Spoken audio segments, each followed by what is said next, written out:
There's one terrible pilot. How was the war on terror won?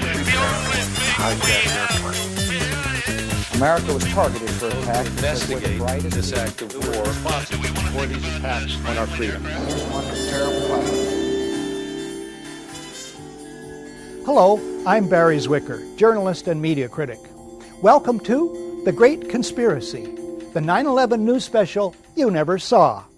On this program, we ask questions the 9/11 Commission and the media never asked. We introduce experts you've never seen before and provide background you never get. We recommend books, magazines, videos, and DVDs you've probably never heard of. And websites the media keep under wraps. We avoid thought stoppers such as anti-American and conspiracy theorists and that new word believed to be linked to Al-Qaeda. U.S. President Franklin Delano Roosevelt declared, "The greatest thing we have to fear is fear itself."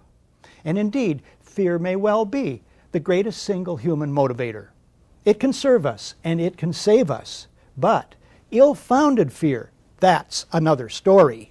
For instance, before we commit to a war based on a threat we're told to fear, before we commit our children's blood and billions of dollars to that war, we'd better be sure the threat is real, that a clear and present danger exists, because war itself is to be feared.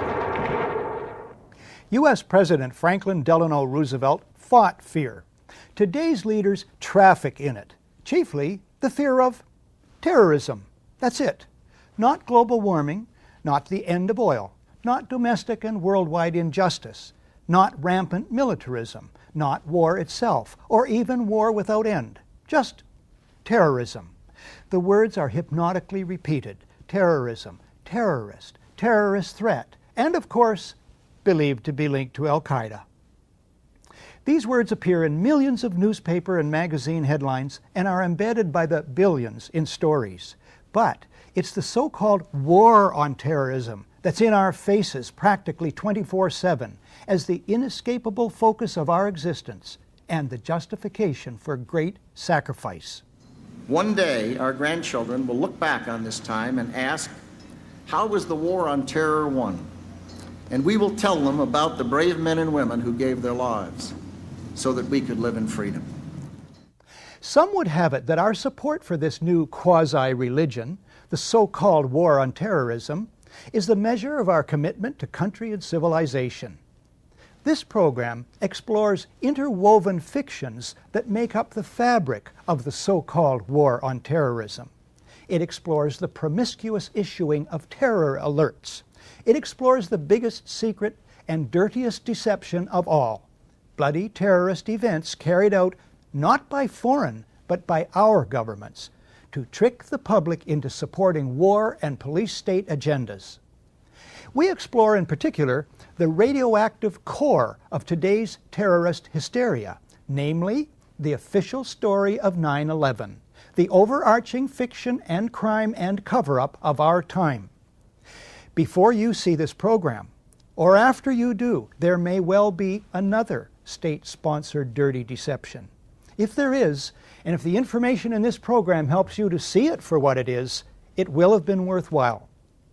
The sacred text at the heart of the so-called war on terrorism is the official narrative of what happened on September 11th, 2001, namely that the whole of U.S. intelligence, civil aviation, military, and the political apparatus is caught completely off guard by one evil man and his small network of co-conspirators. America was targeted for attack because we're the brightest beacon for freedom and opportunity in the world, and no one will keep that light from shining. That provides ready-made, easy-to-hate villains and their motives. They hate our freedoms, George Bush repeats over and over. But the official story just doesn't make sense, as we will show. It's exploited as planned by its creators, the government. But final responsibility for the unbelievable story living on to the extent it does in the public mind lies with the vast majority of my colleagues in the mainstream media. If they ever start to do their job properly and examine it skeptically, the official story will crumble into dust finer than that of the Twin Towers. Now, absolutely no one disagrees that 9/11 was a conspiracy. Conspiracy is at the heart of the official story, after all. A conspiracy perpetrated, allegedly, by Osama bin Laden. But what if the conspiracy were hatched not in a cave in Afghanistan, but in Washington, D.C., at the highest levels of the U.S. government? What if the public found out the official story is a big lie? How might that change plans for endless war? There are other paths to true security and lasting peace. The first step on those paths is to expose the official 9/11 story for what it is, a contrived fiction, and then to demand a true accounting of what happened on 9/11 and who was behind the events of that day. Terrorism has been with us for a long time.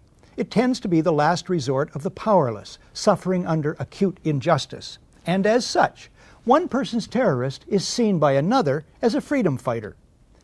This is what Noam Chomsky calls retail terrorism, that carried out by angry or paid individuals.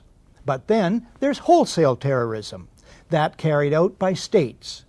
Robert Jensen writes in the Houston Chronicle, "For more than 5 decades, throughout the Third World, the United States has deliberately targeted civilians or engaged in violence so indiscriminate that there is no other way to understand it except as terrorism.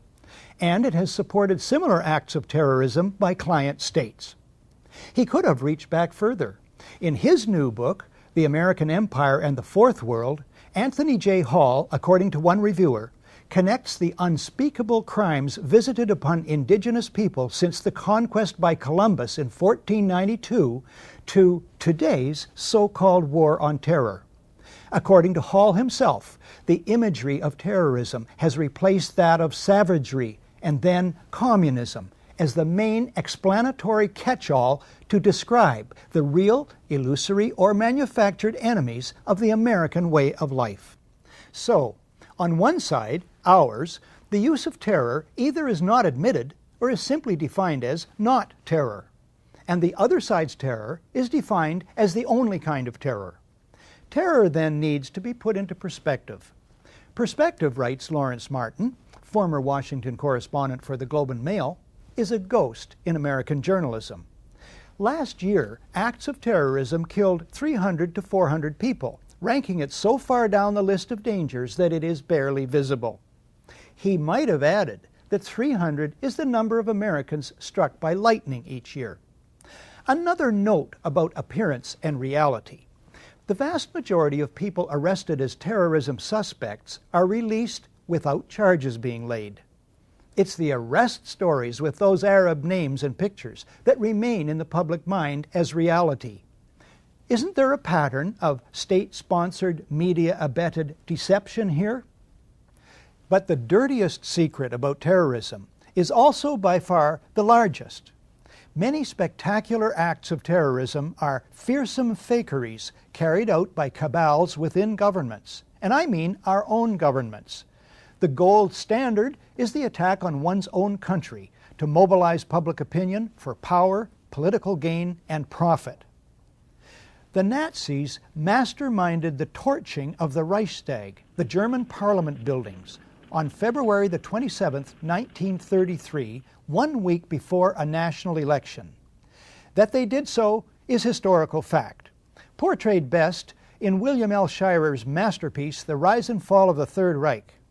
Within hours, Hitler and his henchmen designate the communists as the villains and label them terrorists. The government promises proof, but never provides it. The communists did not do it. A single communist was the patsy. The big lie of who torched the Reichstag is used by Hitler to sow fear. He bullies the German president to sign a decree suspending 7 main articles of the German Constitution. The claim is that the fatherland, think homeland, is under threat. Ensuing arrests and murders of communists and socialists terrorize anti-Hitler dissent. In the ensuing election, Hitler does not get the majority he needs to rule. But soon after, he essentially seizes power. He then is free to launch preemptive strikes against other countries and wage a world war sold as patriotic.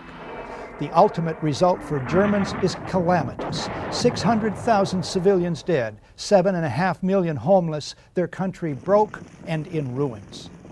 The Reichstag fire was a major turning point. Within hours of the planes crashing into the World Trade Center, the Bush White House designates the alleged villains.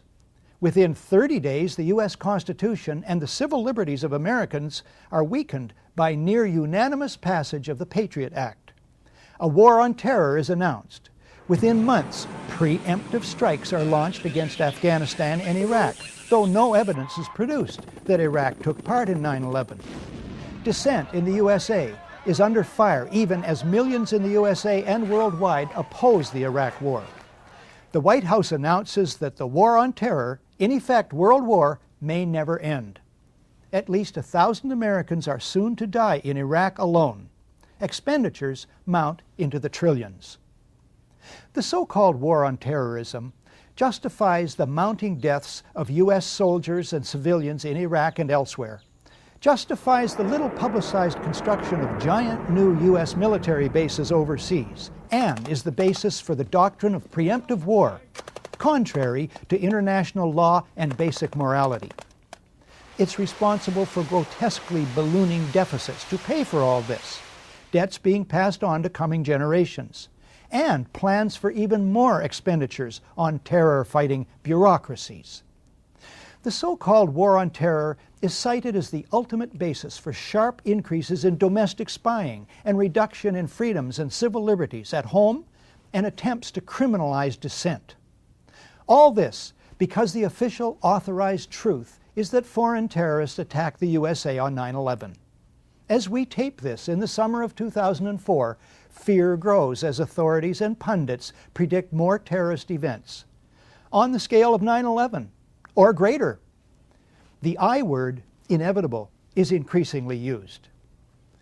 The designated scapegoats of 9/11 gained nothing positive from it. On the other hand, even the hardliners in Washington themselves agree 9/11 boosted their agenda. Who benefits from more of the same? The fear campaign, always resting on the official 9/11 story, looks deliberate. Again, what if the official story of 9/11 is a big lie? You probably don't know, if you're trapped inside the cocoon spun by the North American media industry, that there is in fact widespread skepticism about who was behind 9/11. 30% of Germans, according to reliable polls, think the U.S. government had a hand in it. They remember that big Reichstag deception. This poll done in Canada in May 2004 showed 63% of Canadians think individuals within the U.S. government, including the White House, had prior knowledge of the plans for the events of September 11th and failed to take appropriate action to stop them. In this program, we present some of the accumulating evidence indicating that lying behind the great deception of 9/11 is the great conspiracy of 9/11. But first, more historical context. When we come back, 3 true stories of fake attacks on America. Let's find out about despotism. This man makes it his job to study these things. Well, for one thing, avoid the comfortable idea that the mere form of government can of itself safeguard a nation against despotism. Welcome back to The Great Conspiracy, the 9/11 news special you never saw. If 9/11 is a big lie, a fake attack, an inside job, is it unique? No, quite the reverse. Most war-triggering incidents are great deceptions. The Mexican-American War, the Spanish-American War, the attack on Pearl Harbor, all involved secretly contrived attacks on Americans planned or encouraged by American presidents. The Vietnam War and Desert Storm in 1991 also were triggered by deceptions involving U.S. presidents. If 9/11 is not such a deception, it's an exception to the rule. Most people want peace most of the time. That's a problem for rulers bent on war. History teaches that rulers arranging for their country to be attacked, or appear to be attacked, is the fastest method for these rulers to get their way when they want war. Consider only 3 cases, starting with this book, Body of Secrets. Author James Bamford is a former Washington investigative producer for ABC's World News Tonight with Peter Jennings. I learned of this book on ABC's website. Bamford's information comes from interviews with, for instance, the former dean of the U.S. intelligence community, and from government documents. It takes 80 pages to list Bamford's more than 600 information sources. Here's the story. It's 1962. John F. Kennedy is U.S. President, Robert McNamara is Secretary of Defense, and Admiral Lyman Lemnitzer heads the U.S. Joint Chiefs of Staff. The CIA fails in its illegal Bay of Pigs invasion of Cuba. JFK decides, Bamford writes, to back away from military solutions to the Cuban problem. But Lemnitzer, the CIA, and others at the top remain obsessed with Cuba. Writes Bamford, as the Kennedy brothers appeared to suddenly go soft on Cuba, Lemnitzer could see his opportunity to invade quickly slipping away. Attempts to provoke the Cuban public to revolt seemed dead. Lemnitzer and the other chiefs knew there was only one option left that would ensure their war. They would have to trick the American public and world opinion. Lemnitzer comes up with Operation Northwoods. We could blow up a U.S. ship in Guantanamo Bay and blame Cuba. Casualty lists in U.S. newspapers would cause a helpful wave of national indignation. We could develop a communist Cuban terror campaign in the Miami area, in other Florida cities, and even in Washington. An elaborate variation. Create an exact duplicate for a civil registered aircraft. At a designated time, the duplicate would be loaded with selected passengers, all boarded under carefully prepared aliases. The actual registered aircraft would be converted to a drone, a remotely controlled unmanned aircraft. The destruction of that aircraft will be triggered by radio signal. The Cubans would be blamed. Finally, another variation is described by Bamford. On February the 20th, 1962, John Glenn was to lift off from Cape Canaveral on his historic journey. Lemnitzer proposed that should the rocket explode and kill Glenn, the objective is to provide irrevocable proof that the fault lies with Cuba by manufacturing various pieces of evidence which would prove electronic interference on the part of the Cubans. Thus, Bamford notes, as NASA prepared to send the first American into space, the Joint Chiefs of Staff were preparing to use John Glenn's possible death as a pretext to launch a war. The Operation Northwoods plan shows the Pentagon was capable, according to Bamford, of launching a secret and bloody war of terrorism against their own country in order to trick the American public into supporting a war on Cuba. In light of this, does Pentagon complicity in the events of September 11th sound entirely far-fetched? Now, fast forward just 2 years from Operation Northwoods to August 2nd, 1964. In the Gulf of Tonkin, North Vietnamese torpedo boats attack the U.S. destroyer Maddox. The Associated Press story, for some reason, is datelined Pearl Harbor. The lead: 3 PT boats, identified by Secretary of State Dean Rusk as North Vietnamese, attacked. Later, a second U.S. destroyer is attacked, according to news reports.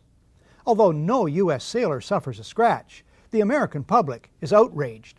President Lyndon Johnson goes on television to ask the country to support war action. 2 days later, the Tonkin Gulf Resolution is approved by the U.S. House of Representatives unanimously, then by the Senate 88-2. The resolution becomes the entire justification for the United States war against Vietnam. Before that's over, 58,000 American soldiers and 3 million Vietnamese die. One small problem: there never were any North Vietnamese PT boats. The events never happened. As Secretary of State Rusk, the President, and Defense Secretary Robert McNamara well know. They know because they planned the entire deception. One source for this is former Admiral James Stockdale in his book, In Love and War. On the night in question, Stockdale is at the controls of a fighter jet, flying cover for the two destroyers. He sees nothing. Another source is Ben Bradlee, much respected former managing editor of the Washington Post.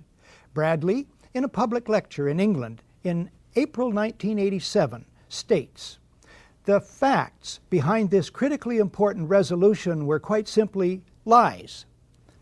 Fast forward again to August 2nd, 1990. Iraq attacks Kuwait, claiming the Kuwaitis are slant drilling into Iraq's oil fields. U.S. President George Herbert Walker Bush pushes for a land war against Iraq. But polls show the U.S. public is split 50-50 on that idea.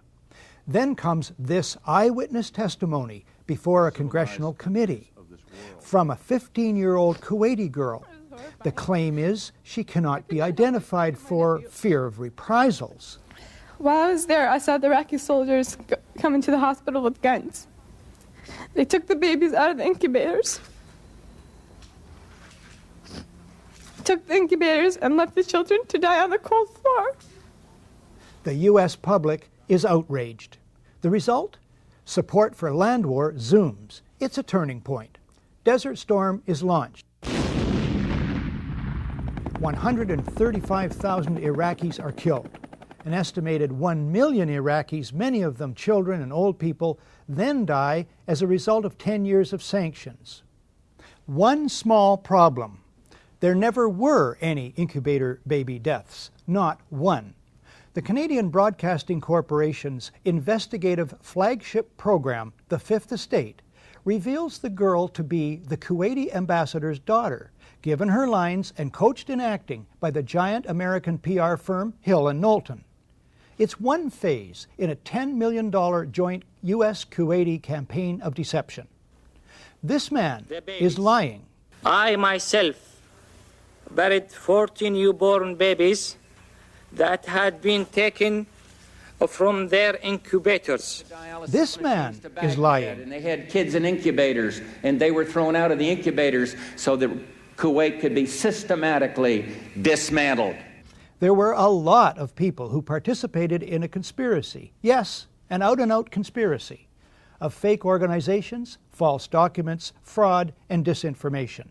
So, if a new man named Bush is in the White House and helps engineer a brazen deception in order to achieve global geopolitical goals, as well as domestic and personal ones, it wouldn't be a first, would it?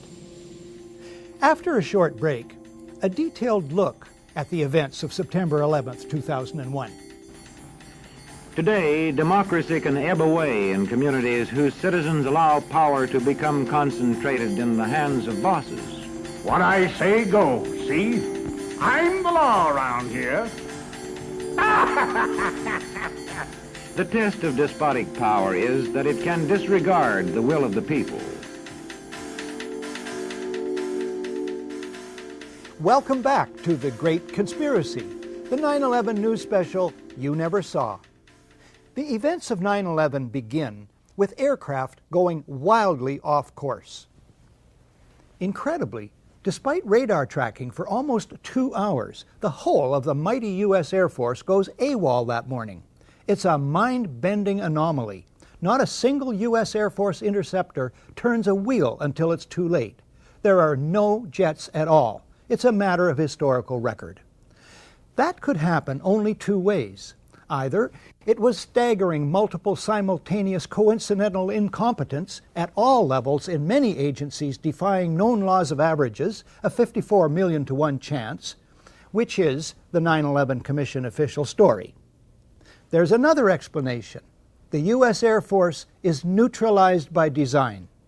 The evidence indicates this is about a 1-to-1 chance. Standard procedures for dealing with aviation emergencies of all kinds have been in place and have worked for years. David Ray Griffin is the author of The New Pearl Harbor, the most widely respected critique of the official story of 9/11. He quotes the Federal Aviation Authority's Aeronautical Information Manual, Official Guide to Basic Flight Information and Air Traffic Control, ATC, procedures. It states, if you are in doubt that a situation constitutes an emergency or potential emergency, handle it as though it were an emergency. As for the military, the guiding document is ACC 113-SAOC, Volume 3, U.S. Air Defense Command and Control Operations. At the top of the first page, it reads, "Compliance with this order is mandatory." The first paragraph reads, in part, "The ADC, Air Defense Command, is to provide North American Aerospace Defense Command with the means to detect, monitor, identify, intercept, report, and if necessary, destroy any airborne object that may pose a threat to North America in the fulfillment of the Tactical Threat Warning Attack Assessment and to provide such information to collateral missions of NORAD." Michael Rupert, a former Los Angeles Police Department detective, was the first major 9/11 skeptic and researcher in the world and remains one of the foremost. He was one of 40 experts on 9/11 who testified at the 6-day International Citizens Inquiry into 9/11, held in Toronto in May of 2004. I helped organize that event. At the inquiry, Michael Rupert addresses the absence of jet interceptors, but the unlikelihood of a simple stand-down order, and asks, what if they were so confused and had been so deliberately confused that they couldn't respond? Michael Rupert is standing by at his office in Sherman Oaks, California. Michael, thanks for this. What is the reason for the failure of U.S. military jets to show up in a timely fashion on 9/11? Well, the simple fact is, Barry, that they didn't know where to go. The reason that they didn't know where to go was because a number of conflicting and overlapping war game exercises were taking place, one of which, Northern Vigilance, had pulled a significant number of North American fighter aircraft into Canada and Western Alaska and Northern Alaska in a mock Cold War hijack exercise. There was another drill, Vigilant Guardian, which was a hijack exercise, a command post exercise, but it involved the insertion of false radar blips onto radar screens in the Northeast Air Defense Sector. In addition, we have a confirmation, thanks to General Richard Myers, who was acting chairman of the Joint Chiefs, who told Richard Clark, as reported in Clark's book, that there was another exercise, Vigilant Warrior, which was, in fact, according to a NORAD source, a live-fly hijack drill being conducted at the same time. With only 8 available fighter aircraft, and they have to be dispatched in pairs, they were dealing with as many as 22 possible hijacks on the day of 9/11, and they couldn't separate the war game exercises from the actual hijacks. But this was done deliberately, though. Apparently so, and I will be saying that in my forthcoming book, Crossing the Rubicon, 9/11 and the Decline of American Empire at the End of the Age of Oil. We have done an extensive investigation on that to show that these war game exercises were apparently very well planned by someone who I will show, I believe, was Dick Cheney in the United States government to deliberately confuse FAA, NORAD, and U.S. Air Force fighter response to fulfill a prophecy that another man had once said, "Let one happen and stop the rest." On that very point, we have a recording. Hi, Boston Center, Team U. We have a problem here. We have a hijacked aircraft headed towards New York. We need someone to scramble some F-16s or something up there to help us out. Is this real world or exercise? No, this is not an exercise, not a test. Now, the 9/11 Commission didn't mention the war games, is that right? No, in their final report they did mention, I think in one paragraph, Vigilant Guardian, but the response given by NORAD Commanding General Ralph Eberhardt and other Air Force spokespeople was absolutely nonsensical, and it made no mention of any of the other war game exercises. Eberhardt's position was, in fact, which is a very ludicrous position, that the Vigilant Guardian exercise, leaving aside the others, actually helped speed response on 9/11, and that is absolutely not the case. How does this relate to the 9/11 Commission report, which says that planes had gone in the wrong directions? Well, that's a separate issue, and that remains to be clarified. But what I will be disclosing in my book, in effect, is that there were 2 simultaneously operating command and control systems functioning on the day of 9/11, and at sometimes they were issuing conflicting orders. We do not have a clear explanation for why fighters from Andrews Air Force Base were sent out over the sea first and couldn't turn around because the 9/11 Commission seemed to change all the evidence just arbitrarily right before it issued its final report. So we don't have a clear explanation, but certainly there was, it is all consistent with a motive that said make sure that the fighters don't get to any place in time to stop the 3 critical attacks on the World Trade Center and the Pentagon. I have called that in my own research an effective stand down. Would you say that would be a correct characterization? Well, it is a de facto stand down. That was the intended result. I would really call it an intended paralysis. With only 8 available fighters, and fighters have to be scrambled in pairs, you only had a chance for 4 responses out of what we have confirmed were as many as 22 possible hijacks showing up on radar screens.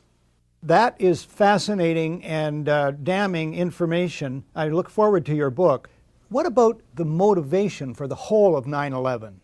Well, overall, the primary motivation was something we call peak oil, the fact that the world has either passed or is at now its permanent peak of hydrocarbon or oil production, and now about to go into a condition of permanent and irrevocable decline in oil production, even as demand is soaring exponentially, both in the West and in China, and Asia, and the developing countries.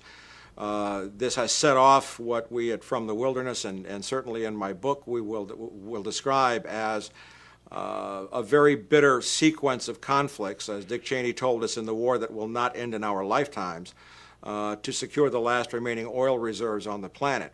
We've seen a lot of other instances where this kind of attack was predicted and stated as a requirement for the American empire to mobilize its military resources. Zbigniew Brzezinski did in his book, The Grand Chessboard, in 1997. The Project for a New American Century called for a new Pearl Harbor in 1992. So there is, there's a lot of evidence here showing very clearly that this attack was needed, it was planned, and all of the evidence that has been so diligently compiled has just been absolutely ignored by the Keene Commission.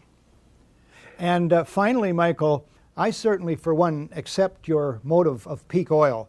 What about other motives that could be involved? Well, if you are going to, as Zbigniew Brzezinski wrote, he said some kind of direct external threat, an attack like Pearl Harbor. Basically, he said you have to scare the bejesus out of the American people to get them to support the, quote, imperial mobilization, those were his words, necessary to secure these vital resources in these strategic geopolitical regions on the planet. Without that, the American people would never have gone for it. And of course, now in late 2004, we are beginning to see that the American people aren't going along with it now either. Michael, thank you for this today. Bye-bye, Barry. Dr. Robert M. Bowman is a veteran of 122 combat missions in Vietnam. His 22-year Air Force career culminated in his job as Director of Advanced Space Programs Development for the Air Force Space Division during the presidency of Ronald Reagan. He's president of the Institute for Space and Security Studies. His presentation to the Citizens Inquiry was titled, "A Fighter Pilot Looks Back at 9/11 and Forward to a Resurrected America." 9/11 is related to just about everything else, particularly the war against Iraq. These two things have one aspect very much in common. They are both, in my opinion, treason. The cabal of neoconservatives at PNAC, I think you all know what that is, who planned this war, Cheney, Rumsfeld, Wolfowitz, Libby, Pearl, Jeb Bush, even before W became president. I don't say elected, I say became president. This cabal knew the American people would not stand for a war against Iraq unless there was, as they put it in their own document, a new Pearl Harbor. 9/11 supplied that.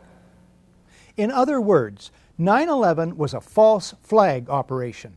That's one term to describe an act carried out to make it appear it was done by someone else. Next, the man who's written the book on false flag operations. Webster Tarpley is an historian and journalist based in Washington, D.C. He has studied the dark world of intrigue, peopled by patsies, paid killers known as operators, and moles, government officials who flout their own country's laws. He made 2 presentations to the International Citizens Inquiry into 9/11. They are uncompromisingly titled The 9/11 Terror Fraud, a Coup Against Civilization. Now here I would submit is a very important diagram that I commend to your attention, and I want to tarry and look at it for a moment. We are dealing with state-sponsored false flag terrorism. I don't mean state-sponsored in the sense that it has to be sponsored by the entire command structure of the country in question, but that it is carried forward by a private network ensconced and infesting decisive nodal points in the state apparatus of that country. I'll try to show you what I mean. Here we have to distinguish a world of patsies, the people that you hear about. I'll try to show you some of this in detail. The people we can call the dupes, the useful idiots, the fanatics, the police agents, the double agents, the provocateurs, in short, the Oswalds, the fall guys. Lee Harvey Oswald, I'm just a patsy, direct quote.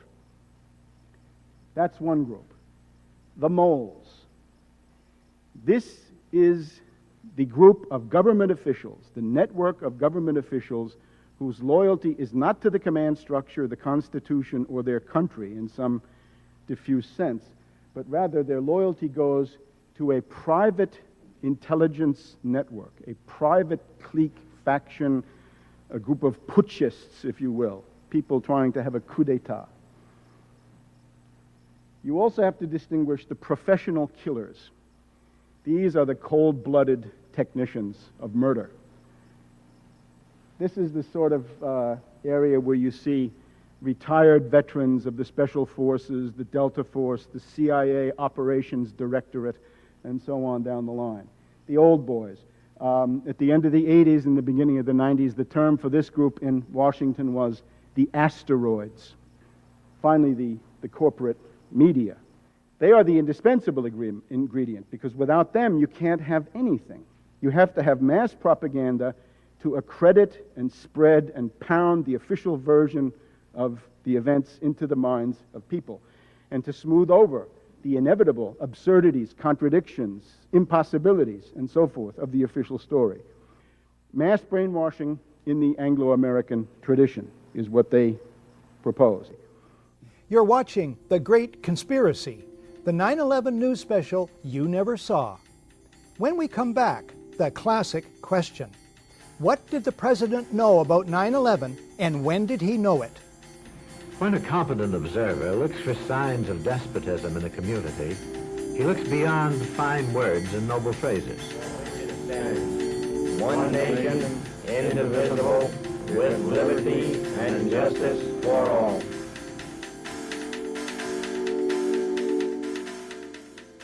Welcome back to The Great Conspiracy, the 9/11 news special you never saw.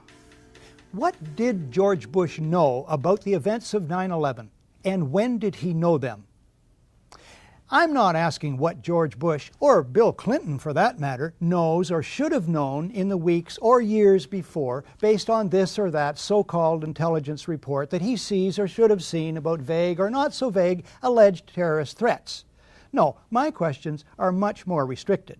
I'm asking what specific advance information George W. Bush has about the first plane hitting the World Trade Center before it strikes. How does he get that information, and from whom? Why does he act as if he has far less information than the record shows he must have had?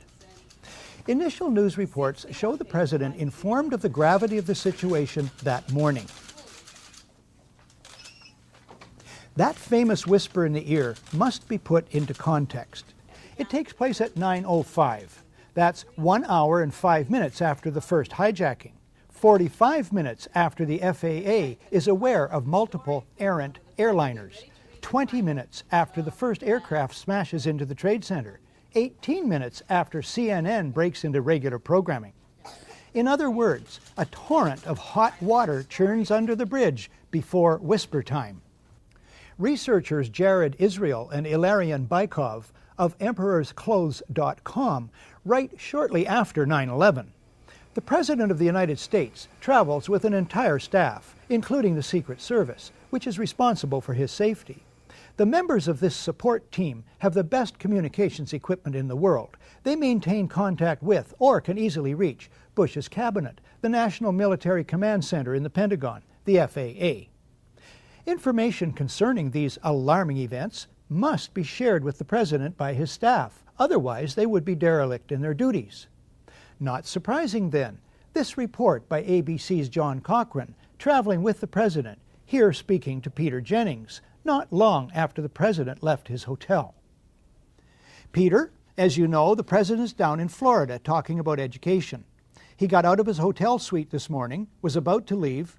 Reporters saw the White House Chief of Staff, Andy Card, whisper into his ear.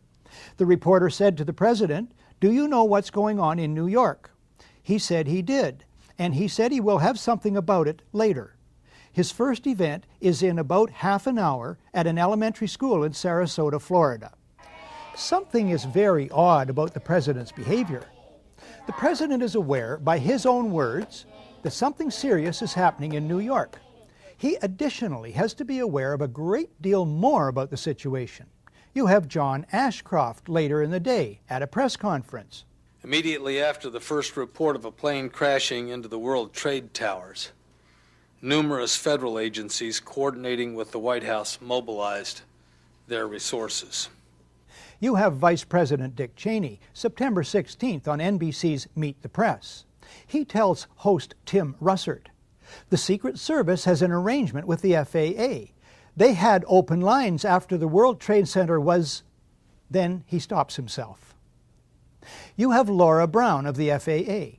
She attends hearings of the 9/11 Commission that bear on the aviation aspects of the day. Embarrassed by previous non-forthcoming testimony about the FAA's role, she sends an email in May of 2003 to members of the media whose business cards she had collected. Within minutes after the first aircraft hit the World Trade Center, she states in her email, the FAA immediately established several phone bridges that included FAA field facilities, the FAA Command Center, FAA Headquarters, DOD, the Secret Service, and other government agencies. The U.S. Air Force liaison to the FAA immediately joined the FAA Headquarters phone bridge and established contact with NORAD on a separate line. The FAA shared real-time information on the phone bridges about the unfolding events, including information about loss of communication with aircraft, loss of transponder signals, unauthorized changes in course, and other actions being taken by all the flights of interest, including Flight 77. So, in light of all this, here's the odd thing about George Bush's behavior.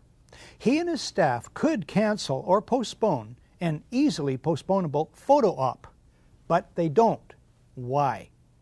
On 9/11, Bush acts, and I emphasize acts, as if he doesn't know, as if he's not in touch. He proceeds with, or feigns, normality. Now to something else that's puzzling. At a town hall session in Orlando, Florida on December the 4th, 2001, here's the President's own account of the early morning of 9/11. How did you feel when you heard about the terrorist attack? Well, thank you, Jordan.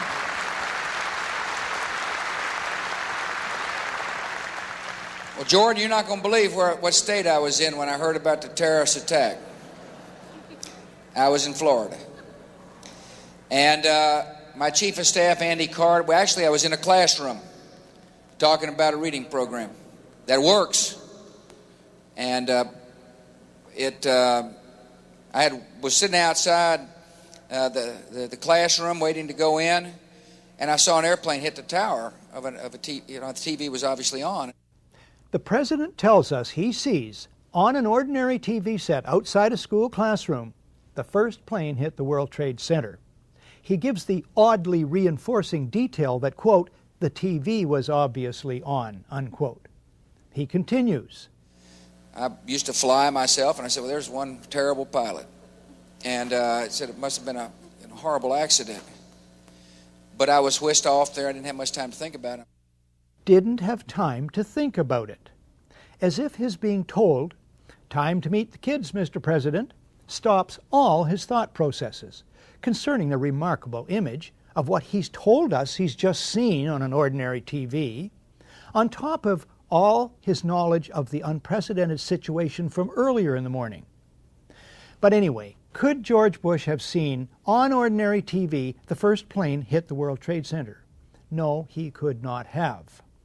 The footage of that first strike only shows up on television the next day, September the 12th, 2001. It was taken by a French documentary crew that happened to be in downtown New York.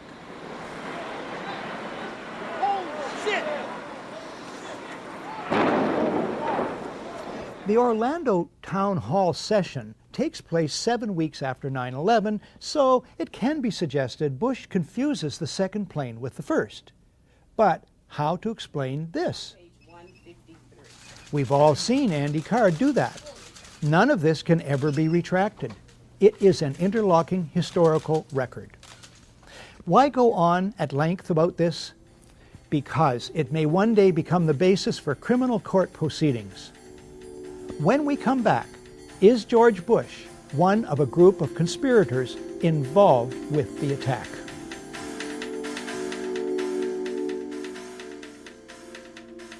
Welcome back to The Great Conspiracy, the 9/11 news special you never saw. George Bush is very convincing that he saw the first plane strike the World Trade Center the morning of 9/11 on regular TV. He provides supporting details, has repeated the story, and never retracted it. It has run on the White House website. Since he cannot have seen it on regular TV as he claims, it is not unreasonable to conclude that he sees the first plane on private, closed-circuit TV earlier that morning or in a private holding room later.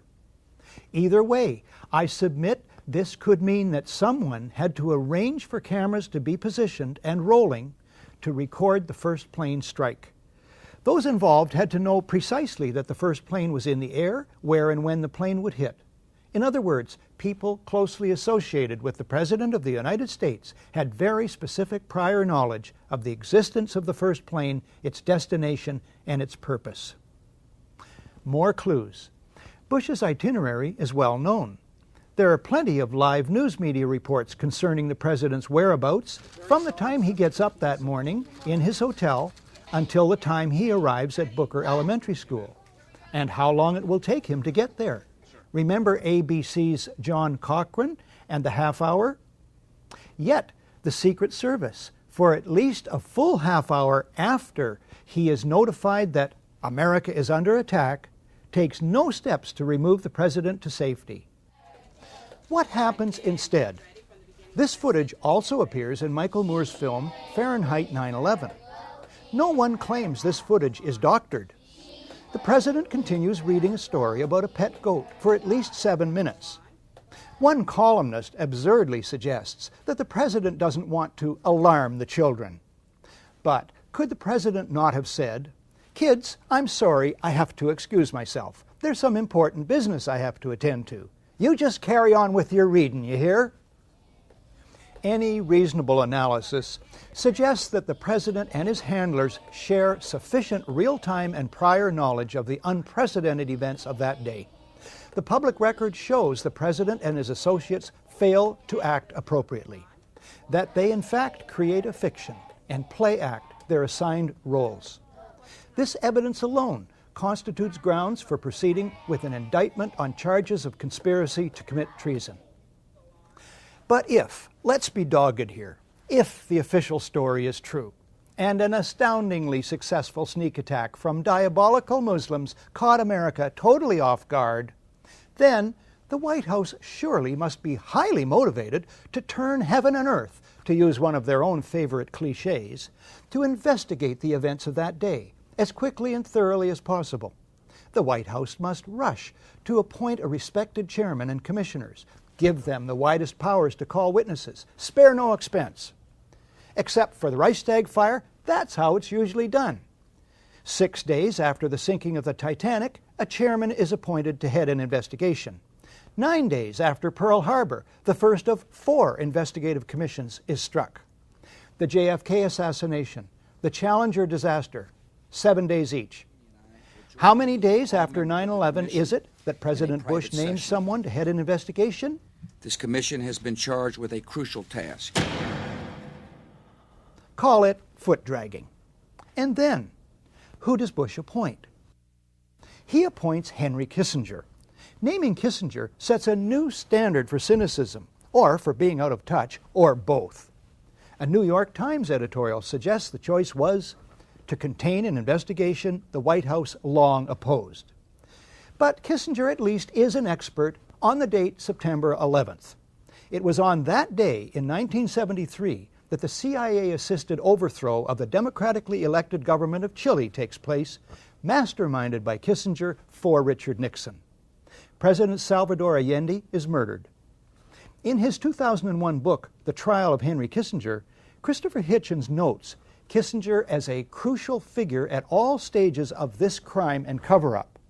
Now, this is in reference to a bloody and unnecessary Kissinger-driven episode in Indochina, which cost the lives of 64 U.S. servicemen. But it also sums up Kissinger's role in the bloody Chilean operation. The cover-up is as important as the crime. The White House tries to install Kissinger, an expert at cover-ups, to head the 9/11 investigation. After a universal backlash, Kissinger backs off.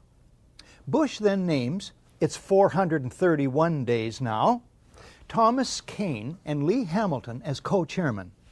Kean's Azerbaijan oil connections and other conflicts of interest should make him ineligible from the outset. He earlier co-chairs the Homeland Security Project. Observers have noted that huge profits are to be made in the surveillance and security industries these days. The more alarmed the public, the bigger the profits. As for co-chair Lee Hamilton, Washington investigative journalist Joyce Lynn says he should be called Mr. Cover-Up. He is 0 for 4, she says, in finding any malfeasance in the 4 previous investigative commissions on which he's served. These include the Iran-Contra affair and the October surprise, which denied Jimmy Carter the presidency. The White House chooses all the commissioners. Lynn calls them key insiders rife with conflicts of interest.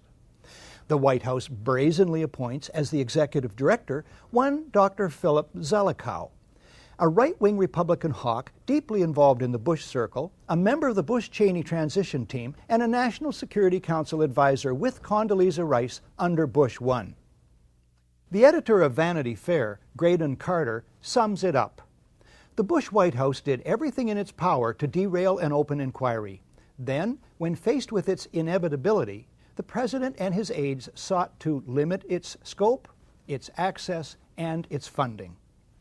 The Commission's full title is the National Commission on Terrorist Attacks upon the United States. Reflecting extreme laziness in research and wording, the mainstream media keep referring to it as the Independent 9/11 Commission. This commission was about as independent from White House control and manipulation as the abused prisoners at Abu Ghraib were from their jailers. Mandate. The commission itself says, we're not out to blame anyone. In other words, accountability is not part of the mandate. Budget. In January 2003, the Bush administration allots the commission $3 million. This compares to $5 million for a 1996 commission that looked into casino gambling, and $50 million each for the inquiries into the Columbia shuttle explosion and the Clintons' failed Whitewater deal. The dollar amount is later grudgingly raised but never exceeds $15 million. The White House releases only 25% of 11,000 documents requested. It blacks out portions of the released documents, resists requests that the administration officials testify under oath, and tries to rush the commission's deadline. After a cat-and-mouse game, Bush and Cheney meet the commission. But it is behind closed doors. They refuse to testify under oath. No tape recorders are allowed. No transcript is allowed. Bush makes no opening statement, and those taking notes must submit them to security personnel. All of this is what is called in law guilty demeanor. The behavior of the White House in relation to the Commission from start to finish only makes sense if the official story is a lie and the truth needs to be kept secret. The term whitewash doesn't do justice to the report of the 9/11 Commission. Omission-riddled, inventive cover-up, maybe? The Commission finds that the ultimate reason the events of 9/11 took place was a failure of imagination. They ought to know. Imagination was something the Commission had in abundance. The Commission imagines U.S. intelligence received insufficient specific warnings of an impending event. Even though CIA head George Tenet says in an unguarded moment that the system was blinking red, the Commission imagines there's nothing to go with. When we return, an American researcher on the number of published warnings. A community rates low on an information scale when the press, radio, and other channels of communication are controlled by only a few people. And if books and newspapers and the radio are efficiently controlled, the people will read and accept exactly what the few in control want them to. Welcome back to The Great Conspiracy, the 9/11 news special you never saw. American Paul Thompson has created the definitive timeline of events related to 9/11. It's drawn exclusively from published reports. Thompson takes almost an hour at the Toronto Citizens Inquiry to list a fraction of the published reports dealing with early warnings.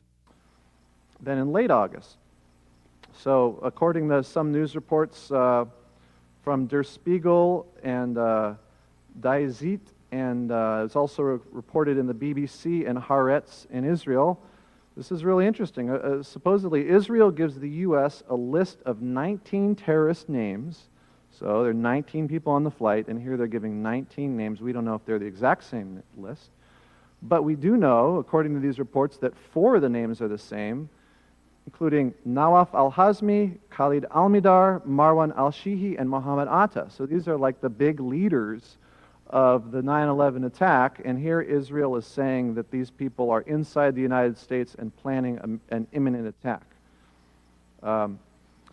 Then early September, Egypt warns the U.S., saying that Al-Qaeda is in the advanced stages of a, quote, significant operation, unquote, against an American target, probably within the U.S. So, you know, just as an aside, remember that virtually every one of these things I've been talking about is talking about an attack inside the U.S. Remember that George Tenet said that all the information they had pointed to an attack overseas. In the context of this program, it's important to note these warnings are from individuals, agencies, and whole governments who are obviously not in on the plot. It should be observed that in the main, the controversies over who knew what and when about the attacks are diversionary mini-dramas that reinforce the official fiction. What these individuals and agencies and governments discover are plans and patsies being prepared to play their roles. Even if it's the most charitable explanation, and we say it was only incompetence, that incompetence was so severe. I mean, how many warnings do you need? And not only that, but it was followed after 9/11 by a cover-up. And as it's often said, it's not the crime, but it's the cover-up that, you know, that you end up going to jail for. That, you know, between the incompetence and the cover-up, that alone should lead to impeachment of President Bush and all of his top people. Speaking of Bush and his top people, the Commission imagines, page 35, that at 8:46, when Flight 11 hits the North Tower of the World Trade Center, neither the President or anyone, quote, in the White House or traveling with the President knew that Flight 11 had been hijacked at 8:14 that morning. Wrong. The Commission imagines, page 39, that as late as 9:30, quote, no one in the president's traveling party had any information that other aircraft were hijacked or missing. Wrong. The Commission imagines it can get away with such claims, even though millions of people saw TV news reports about the hijackings on CNN beginning at 8:48. The 9/11 Commission fails to ask many questions. Why, for instance, was protective cover not provided for Air Force One? The Commission makes no mention of the extensive connections between the Bush and bin Laden families. The Commission imagines, and it's utterly right, that the media will fail spectacularly in their duty to notice these and other glaring omissions. The Commission counts on the media failing to be skeptical or to ask probing questions. As columnist Lawrence Martin puts it, you would think that given the presidential record of duplicity, Bill Clinton on Monica, Ronald Reagan on Iran-Contra, Richard Nixon on Watergate, Lyndon Johnson on the Gulf of Tonkin, John Kennedy on the Missile Gap, that journalists might catch on one day. Not in America. Martin adds, if media buttons weren't so easy to push, it's a safe bet that the terrorism threat wouldn't get half the airtime.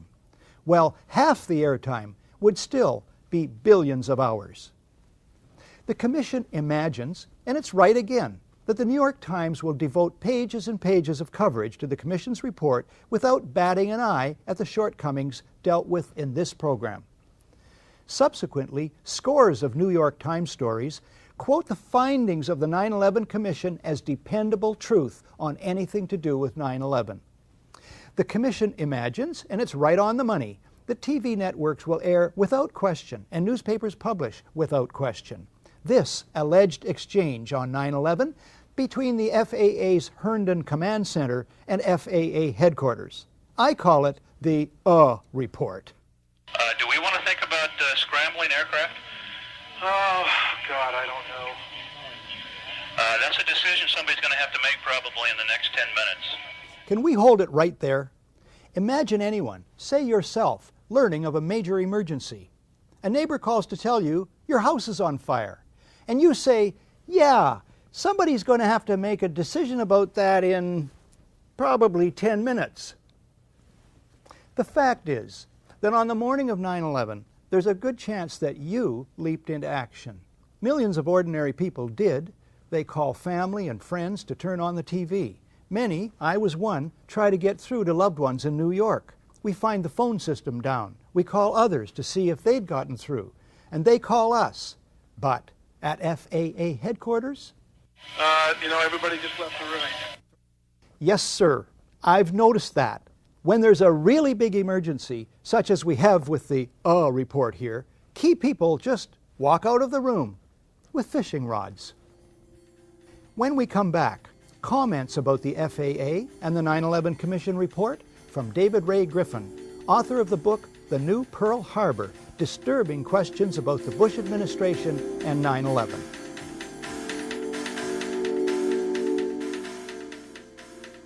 Welcome back. David Ray Griffin's book, The New Pearl Harbor, is widely admired as the definitive critique of the official story of 9/11. Griffin has gone on to draft a critique of the report of the 9/11 Commission. Griffin concludes that the Commission sets up the FAA as the fall guy to protect the U.S. military and thereby the Bush administration. In one case, the Commission claims officials at FAA headquarters had to debate whether the report of a hijacked airliner with a bomb aboard was enough to justify bothering the military. The Commission, says Griffin, portrays most FAA personnel as hopeless bunglers. In fact, in Griffin's words, guilty of criminal negligence of the most extreme sort.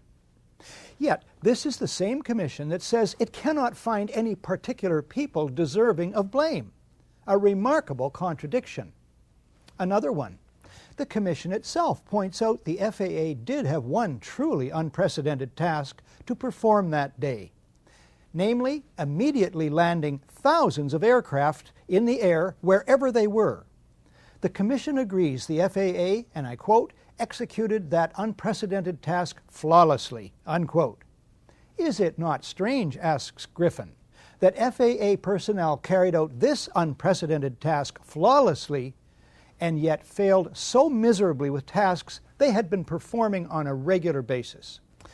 Additionally, Griffin observes, according to the Commission, the U.S. military is itself blind, being wholly dependent on the FAA to inform it about what is going on in U.S. airspace.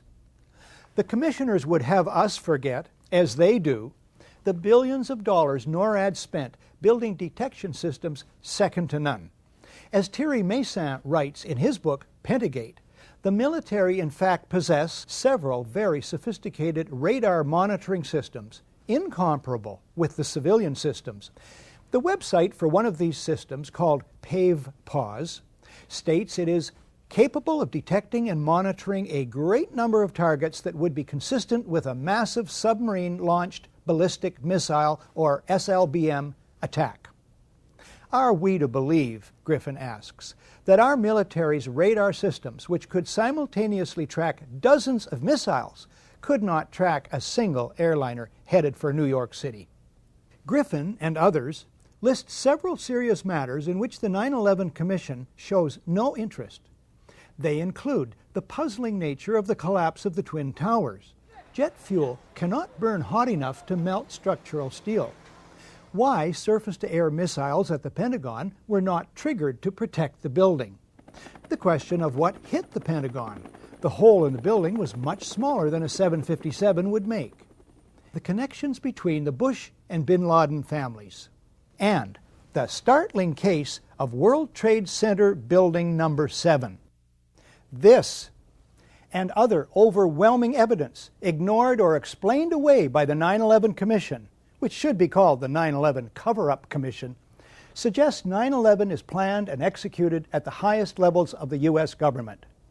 People forget what immense powers and resources governments and shadow governments have to organize covert operations, fabricate false evidence, destroy real evidence, issue misleading statements, organize cover-ups, and generally make things happen through deploying agents, career inducements, bribery, and threats, subtle or otherwise. Governments have the powers to kill, maim, and imprison, and they use them. One example, it's the endless arrests of suspected terrorists, the vast majority eventually released without any charges being laid. On any other subject, this would create a huge outcry. And of course, governments have the powers of propaganda, PR spin, news management, and, not least, secrecy. In the face, though, even of this overwhelming evidence, people still find reasons to remain blind to the possibility that 9/11 was an inside job. They say a conspiracy this large could not be kept secret, but most large covert operations are kept secret. People say they, meaning the Bush administration, wouldn't dare, for fear they'd be found out. As for being found out by the media, well, what's to fear so far? Upholding the U.S. Constitution obligates one to guard against enemies, foreign and domestic. The founders of the country included that for good reason. They knew that for centuries governments have turned toxic. The price of freedom is eternal vigilance, and not just from outside threats. The trumpeting of outside threats, in fact, is the commonest ploy used by internal rogues. Today's media feast on, profit from, and join in the trumpeting of outside threats and the demonization of designated villains. We expect more of the media than we've been getting. We expect them to remember something of history, to be watchdogs for democracy, and to have some backbone. Won't just one major paper do what the Washington Post did with Watergate? Get onto this and not let go until the rest of the media have to pay attention? I've been a media critic for 35 years. I've watched the media become more and more corporate, more and more ideological, more and more dishonest, more and more part of a power structure which manufactures and manipulates fear and excuses death and destruction, and thereby become complicit in it. But I've also learned a big lesson, belatedly, and that is that too many of us want to be shielded from troublesome truth, want our inner child to be reassured, want, in short, to be lied to. With knowledge comes responsibility. We, who are finding the scales falling from our eyes, must also find the courage to make our media and government accountable. Many peaceful means for doing this still exist. This is Barrie Zwicker, signing off for The Great Conspiracy, the 9/11 news special you never saw, but that I still live in hopes that you will.